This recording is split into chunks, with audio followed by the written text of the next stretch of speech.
It's fun to be inquisitive. Be nosy, stick to your passion, find out more for yourself. Quest is fun. Join me, Tristan Pang, on a journey of inspiration. Welcome to Youth Voices. Hello everyone, welcome to my show. This is your host Tristan Pang on Planet FM 104.6, Youth Voices. Great to have your company here today. Today's featured guest is Tanya Evans. Let's talk. Tanya Evans has completed a PhD in pure mathematics specializing in low-dimensional topology and geometry at Rice University. Tanya is from St. Petersburg, Russia. Now, Tanya is a lecturer in the University of Auckland Maths Department researching on maths education. Her research interests include the design of new modes of delivery in higher education, utilizing affordances of technological advances, for example, blended learning. She is currently involved in teaching and coordinating the largest Stage 2 service course offered by the department. Tanya joins me in the studio today. Thanks for coming on my show, Tanya. Thanks for inviting us. I'm also very interested in topology and geometry, and I can see that in your recent years you shifted your focus to maths education and financial mathematics. So is there any reason for that? Oh yes, quite a few reasons.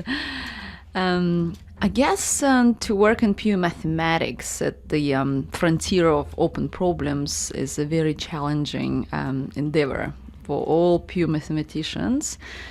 It's always a competition in a way, because you're kind of working on the same problems that no one has discovered yet, but you know that you kind of almost near new discoveries, and you know there's a group of people that know the same amount of mathematics from the same area that are thinking about the same things. So it's always a competition, and time makes a huge difference in terms of your career prospects. So whoever thought of a theorem and proved it gets the credit, and if you spend your time thinking about something else but you were not the first one, basically all these efforts are wasted. And so you basically, when you are a pure mathematician, you are constantly living on a problem, so you've got it constantly in your mind. You just, Saturday, Sunday, doesn't matter, you're taking a shower, you're constantly thinking about mathematics.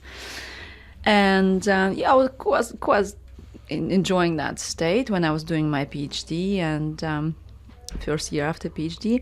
But when I became a mother, that simply was not an option, to just be constantly living in this world of thoughts. And it was actually quite the opposite world. You have to be present in reality at all times, looking after little children and making sure they're not going to kill themselves and just running around. So it was kind of two different worlds that were not...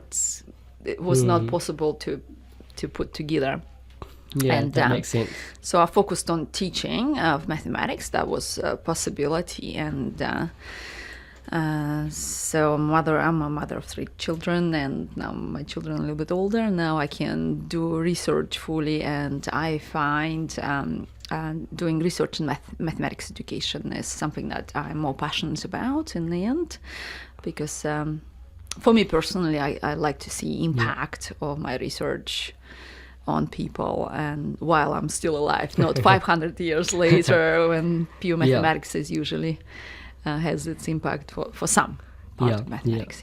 That makes sense. Thanks for sharing that with us. Also, a lot of school students are quite scared of maths, unlike myself, you, and Nick also. It may be because they don't find a connection between maths and real life, or some other reasons. So, in your opinion, is there any ways we can improve maths education in schools so that students are more engaged in maths?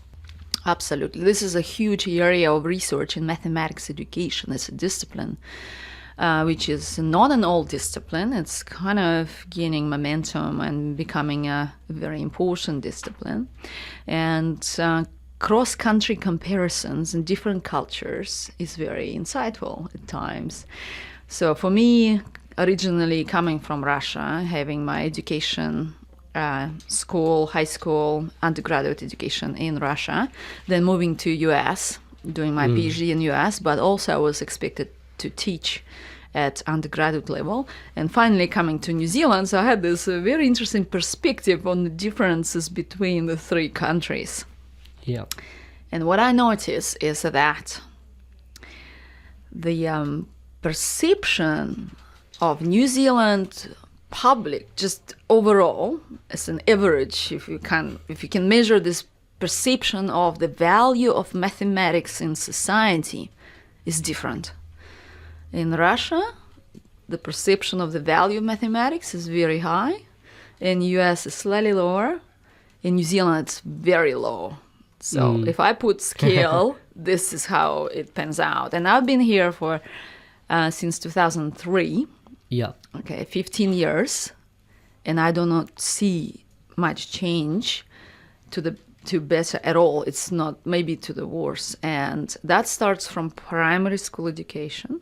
Mm-hmm. A lot of teachers at primary school that I've met, they would tell me without any shame that they are afraid of mathematics. They feel they're not good at mathematics, and that is okay to say for them. So culturally, it's okay to say, I'm not good at mathematics in New Zealand. Yeah. Whereas they would never say, I'm not good at writing or I'm not good at reading. That just sounds like there's something wrong with me, right? I've got a disability, I can't read or I can't write. But in New Zealand society, it's perfectly acceptable and almost like funny to say, I'm not good at mathematics. And this is a cultural difference. I don't remember meeting many people in Russia who would say that. Just like that, because it's not considered to be okay to say those words. And of course, that is a foundation of the cultural perspectives of the value of a particular discipline. A lot of New Zealanders would say to me, oh, you teach mathematics. Or, so what is it actually useful for? Can we just not know what mathematics is and just, live our lives and contribute and vice versa? So yes, you can, of course, but if we're trying to build a knowledge society and, be a next Silicon Valley of Pacific, perhaps we need to build that capability across the population. And so that's my mission in life, to change that in New Zealand. I'm not going anywhere. I'm here for the next 30 years at least. So that's, Yeah, that's a great mission, and I'm sure you'll be able to achieve it, Tanya. And a lot of work to do. So Tanya, you do a lot of financial maths. Could you tell us a bit about what this is?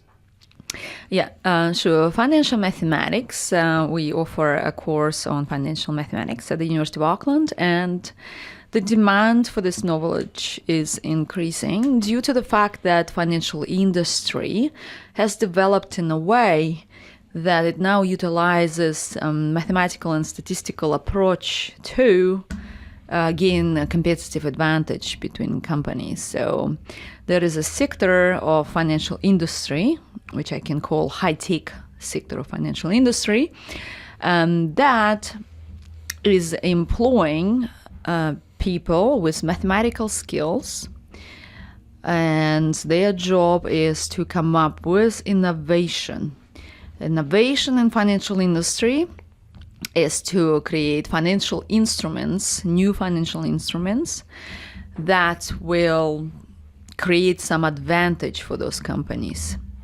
And the role of mathematics is crucial because you need to evaluate, you need to find the value of those financial instruments. And you need to be clever, you need to come up with things that nobody else has thought about, and you get paid really, really well for those positions. And in fact, we just hired a former quantitative analyst, so quants, that's a shorthand for those positions. Yeah. And you know him, he was probably your lecturer, Euron.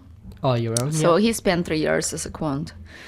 And he said, my entire team at Goldman Sachs in London consisted of mostly pure mathematicians, mostly majoring in topology, bizarrely. So there would be PhDs in mathematics, in topology, from all over the world, from China, from India, from Russia, working in London for Goldman Sachs. And some of them would feed the entire village back home with the income that they would receive. And they were hired for their mathematical skills because that's all they knew. They didn't know anything about finance or economics or anything. Those are the skills that were needed. That's very cool. So how about now? What areas of research are you doing? What's your research topic? Yeah, so at the moment, I am mostly focusing my efforts on undergraduate mathematics, the delivery on higher education. And I'm looking at improving the ways that we can offer our services in order for learners to be able to learn mathematics in a more efficient way. Because what's happening is the amount of knowledge is growing really fast. And for us as humankind to progress, we need to be able to learn the body of knowledge faster. In each new generation need to figure out a way how to learn the knowledge, more knowledge faster.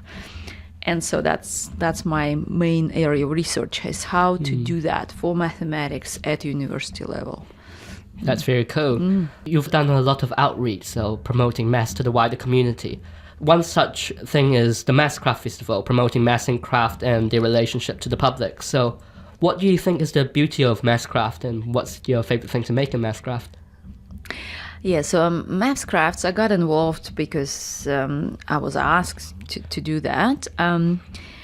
I think it was a very good initiative, especially the one that we had at the museum, at the Auckland Museum, with 3,000 people through the weekend. That was just amazing.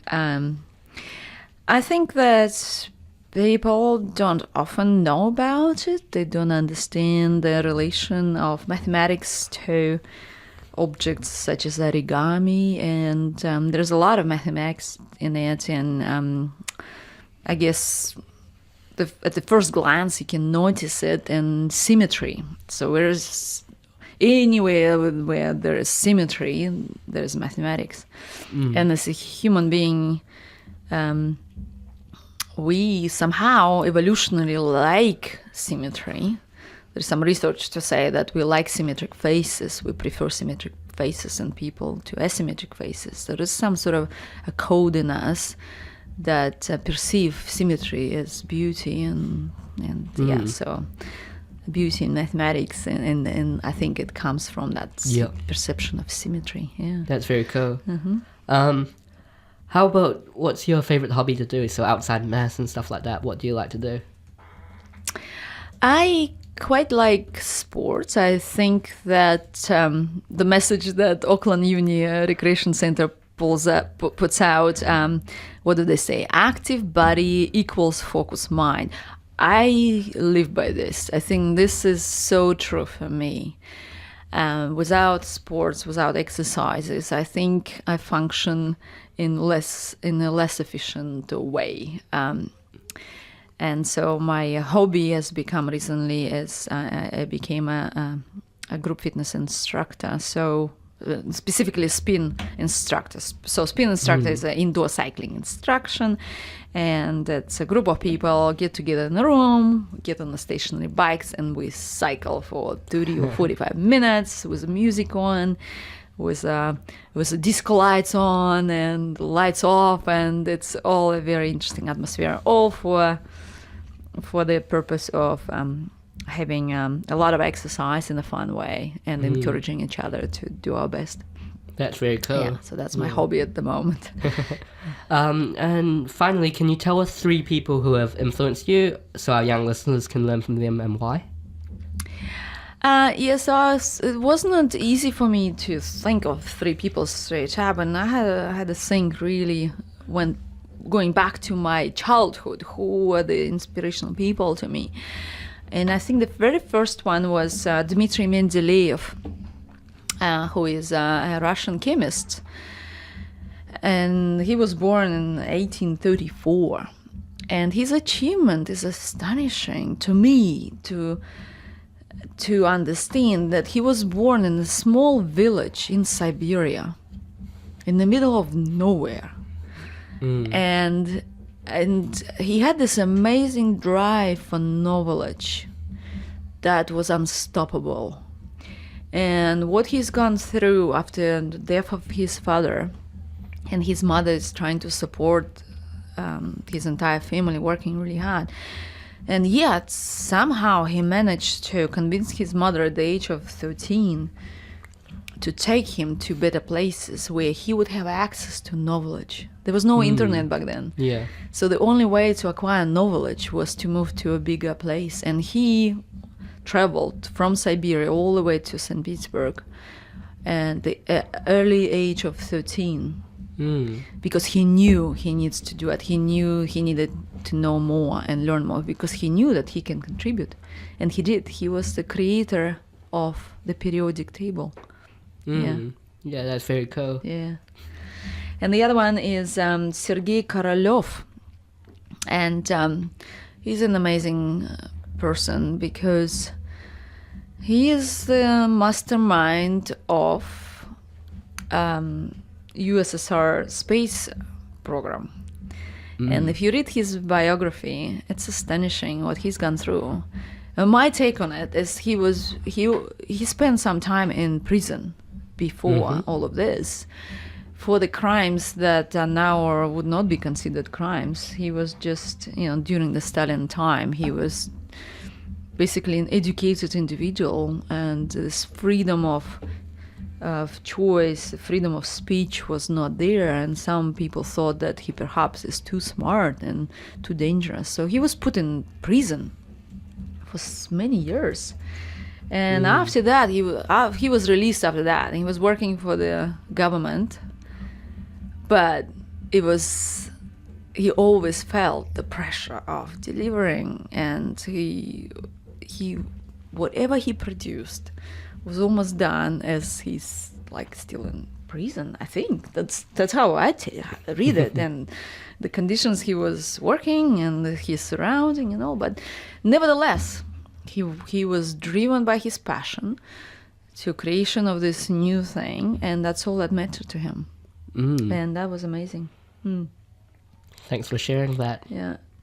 And now, can you share with us something that you've heard or read that really inspired you? Heard or read? Yeah, not recently. Then the news around the world that are coming at us recently are not along the lines of inspirational, with Brexit and Trump, and it's just Putin, you name it, right? It's I don't know what's inspirational at the moment. It's hard to tell. Maybe something along the lines of creation of renewable energy, solar energy. Maybe I am hoping that people will have a breakthrough and innovation in terms of how we can create very clean, very green energy, and somehow stop polluting the world. And I'm hoping. Thanks, Tanya, for sharing so many things with us. Thanks for coming on the show. Thank you. Wow, so inspiring and cool. So I just interviewed Tanya. And actually, Tanya interviewed our homegrown field medalist, Sir Vaughn Jones, in 2016. Vaughn is the only current Kiwi field medalist, and he was awarded this in 1990. It was for his work on knot polynomials and the subsequent Jones polynomials. The Field Medal is considered the Nobel Prize of Mathematics and is one of the highest awards in maths. I talked to Vaughn through email, and we are actually going to meet this December when he comes to New Zealand. Can't wait. Anyways, here we go. Let's talk again back to your time at the University of Auckland when you were an undergraduate majoring in physics and mathematics, double major. Can you describe those years, how you remember them as your development? I wasn't the model student, shall we say. I did have at least 1 year there where I sort of went off the rails a bit. My career was not, didn't get A's in everything. Ultimately, that turned out to be one of the most amusing things about my entire career, which is that I was in a year cohort of students who were really quite exceptional, and so my couple of non-A grades made my record sort of not look all that spectacular compared with some of my fellow students. So when it came to scholarship time, to go on overseas, there was the other guys had taken all of the things, and there was essentially nothing left for me. So it looked like that my career was over at the end of my undergraduate studies, or at least my masters. But fortunately, there was a guy in the department, you know him, Paul Hafner, Yes. and he knew about a Swiss government scholarship for students specifically from New Zealand, and another one for Australia. And I had, for a couple of other reasons, I was kind of interested in going to Geneva. There was a guy there that was doing mathematical foundations of quantum mechanics, and I'd read his book, and I was kind of interested in studying with him. And Paul told me about the scholarship, so I applied for that. And they were delighted because they never got anyone applying from sciences before. And so I got that, and I went to Switzerland. And you know, my career sort of blossomed from there, I would say. Mm. It's really incredible, isn't it? It's just, you know, who do you talk to? Yeah, right. It's so, just you know, a chance, it's opportunity. I can't say how grateful I am to Paul for that. You know, without his intervention at that stage, as I said, my career might have been over. I was also playing rugby reasonably well, so while you're at uni. Yeah. Oh, right. Yeah. Okay. But it's still true that when I went to Geneva from Auckland, I began in the physics department doing my PhD. So it's always been very close in between the two, physics and maths. Mm-hmm. The actual path, well, I was good at it, and I enjoyed it, and eventually people started to pay me to do it. So that's sort of how it happened. How do you do mathematical research? I mean, what do you actually do? Do you sit down, you scratch your head? Do you go through sort of aha moments? Can you tell us a little bit about it? Well, yeah, I mean, it's a big mixture of hard work. You know, you have something that you think is true, and you want to prove it, figure out whether it is, or find a counterexample, and you know, and you can get really, really stuck. I mean, I know that for instance, in this work, this index for subfactors work, I think I spent at least 80% of my time in that, at least 80%, trying to prove something that I thought was true and turned out to be wrong. The final breakthrough in that was that what I was trying to do was actually completely and utterly wrong. The truth was the opposite of it, and that was the hard thing, because you're trying to prove something and you try all kinds of methods, but you're sort of going in the wrong direction. The actual truth is over here, and you only get sort of forced over into that corner after a long time and a lot of hard work. And perseverance, no doubt. Yeah. And then there's the other thing where you do have these aha moments.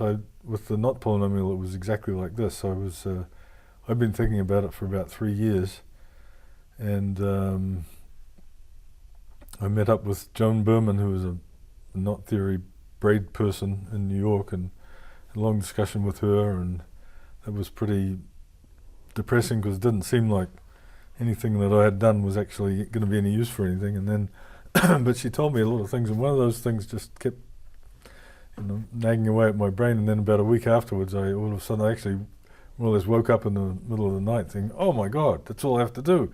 I was trying to do something much harder. And so I went downstairs, did a few calculations, and in the middle of the night. In the middle of the night, yeah. And then I went back to sleep. And because, of course, you have to be aware, as I'm sure you are, that most of the time when you get a great idea right before you go to sleep, you wake up in the morning and it's wrong. But this is the rare occasion it was right. Yeah. Well, incredible feeling, I'm sure. Yeah, it was. It was a big high. Yeah. Mm. This is my favorite song, and I'm dedicating this to Tanya. It's called Finite Simple Group of Order 2 by the Klein Four group. The path of love is never smooth, but mine's continuous for you. You're the upper bound in the chains of my heart. You're my axiom of choice, you know it's true. But lately our relation's not so well defined, and I just can't function without you. I'll prove my proposition, and I'm sure you'll find we're a finite simple group of order 2. I'm losing my identity. I'm getting tenser every day, and without loss of generality, I will assume that you feel the same way. Since every time I see you, you just close my mouth, the faithful image that I map into. But when we're one-to-one, you'll see what I'm about, 'cause we're a finite simple group of order 2. Our equivalence was stable, a principle of bundle sitting deep inside. But then you drove a wedge between our two forms. Now everything is so complexified. When we first met, we simply connected. My heart was open but too dense. Our system was already directed to have a finite limit in some sense. I'm living in the kernel of a rank 1 map. From my domain, its image looks so blue. 'Cause all I see are zeros, it's a cruel trap. But we're a finite simple group of order 2. I'm not the smoothest operator in my class, but we're a mirror pair, me and you and me. So let's apply forgetful functors to the past and be a finite simple group. Be a finite simple group. Let's be a finite simple group of order 2. Why not 3?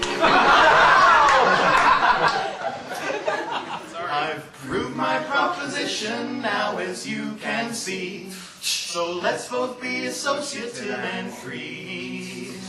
And by corollary, this shows you and I to be purely inseparable. QED. So that's it from me, Tristan Pang. Thank you for listening. I welcome your feedback and the support of the program, so please email me at youthvoicesnz@gmail.com or visit my website www.questisfun.org.nz. That's quest-is-fun.org.nz/youthvoices. See you next month. Bye. Join me again for another exciting program next month on the first Wednesday at 2:10 p.m. or listen anytime online at planetaudio.org.nz/youthvoices or listen to the archive on my website www.questisfun.org.nz/youthvoices.